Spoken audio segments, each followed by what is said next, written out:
हमेशा राम लक्ष्मण की तरह रहे हैं, लेकिन अब ऐसा लगता है कि लक्ष्मण जो है वो ये कहने लगा है राम से कि अब मुझे भी बराबरी का दर्जा चाहिए और अब हम बराबरी के हिसाब से रहेंगे। मैं कहता हूँ भूगोल में, जनसंख्या में छोटे और बड़े हो सकते हैं, मगर हम हमेशा से सार्वभौम समानता की बात करते हैं। एज में छोटे बड़े हो सकते हैं, मगर राष्ट्र के रूप में, एज ए नेशन, एक देश के रूप में तो हम छोटे या बड़े नहीं हैं।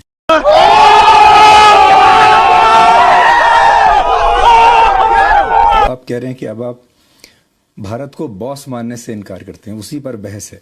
अब भारत अगर कल समझता होगा, आज भारत अपने को बॉस नहीं समझता।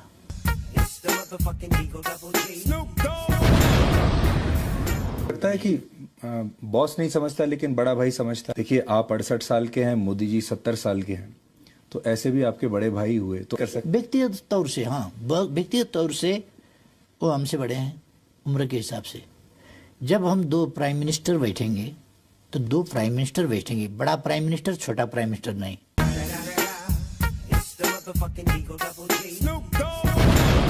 दो सोवरेन कंट्री के प्राइम मिनिस्टर्स। कई देश के प्राइम मिनिस्टर, प्रेसिडेंट्स बहुत छोटे उम्र के हैं, अभी बहुत छोटे उम्र के। जब हम पॉलिटिक्स में लगे तब वो पैदा भी नहीं हुए थे।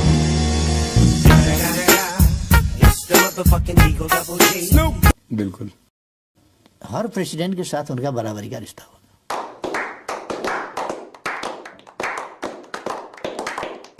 लेकिन मैं आपको भारत के लोगों का सेंटिमेंट बताना चाहता हूँ। चीन के साथ हमारा गलवान के ऊपर विवाद हुआ, लद्दाख के ऊपर विवाद हुआ, फिर बातचीत बंद हो गई, लगातार वो चल रहा है। जैसे ही वो हुआ, अचानक आपने काला पानी के बारे में स्टेटमेंट दे दिया, आपने भी नक्शा बदल दिया, और लोगों को ये लगने लगा कि ये सब कुछ एक साथ क्यों हो रहा है, अचानक क्यों हो रहा है। और लोगों को ये लगा, भारत के लोगों को, कि नेपाल जो है इस समय, नेपाल को तो चीन के खिलाफ कोई स्टेटमेंट देना चाहिए था, जैसे कि नेपाल ने कहा कि अब मुझे भी मेरी टेरिटरी चाहिए। आपकी बात जरा भटकाने वाली है, बुरा मत मानिएगा, क्योंकि गलवान से हमारा लेना देना कुछ नहीं है।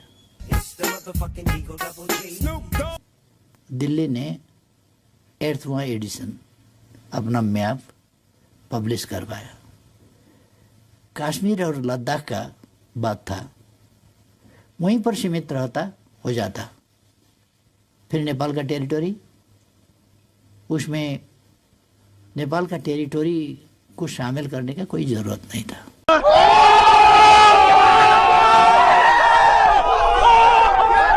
हमारा क्या लेना देना है? आप नक्शा छपवाते हैं उसी वक्त, तो हमको लिखना पड़ा कि नहीं करना चाहिए था जी। और फिर रास्ता बनवाया गया हमारे टेरिटोरी पर और इनागुरेशन किया गया, उद्घाटन। और गलवान से क्या लेना देना है?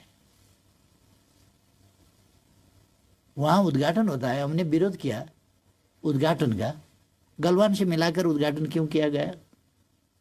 उसी वक्त उद्घाटन करने का क्या जरूरी था? अच्छा, आपको लगा कि अब बताइए जी। गलवान से हमको क्यों जोड़ते हैं?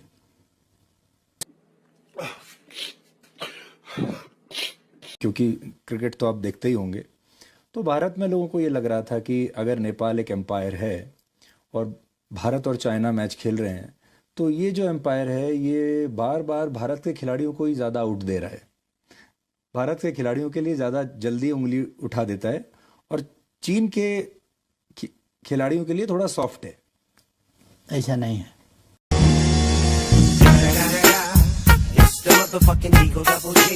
ये एक इम्प्रेशन है, गलत इम्प्रेशन है। एक चीज कहते हैं और उसमें से आधा हम कटा देंगे। हाथी अगर लड़े तो भी मैदान का नुकसान ही होगा, हाथी अगर मिल गए तो भी मैदान का नुकसान। ये मिल गए तो भी नुकसान होगा, ये इसको हम कटा देंगे।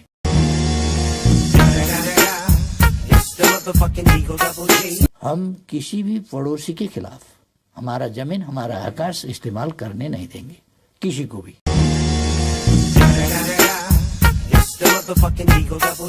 हम तो उपनिवेश कभी नहीं बने हैं कि गायत्री जो मंत्र है, गायत्री मंत्र मंत्रों का भी मंत्र कहा जाता है। वो नेपाल के कोशी नदी के किनार में चतरा में कौशिक ऋषि ने लिखा था। व्यास यहीं तपस्या करते थे।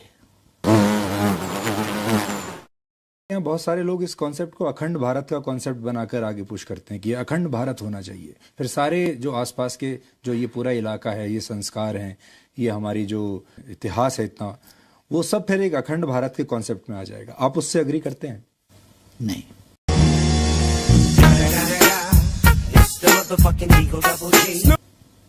प्रश्न यह है कि इतिहास पीछे नहीं जाएगी। अखंड भारत दरअसल कभी था ही नहीं।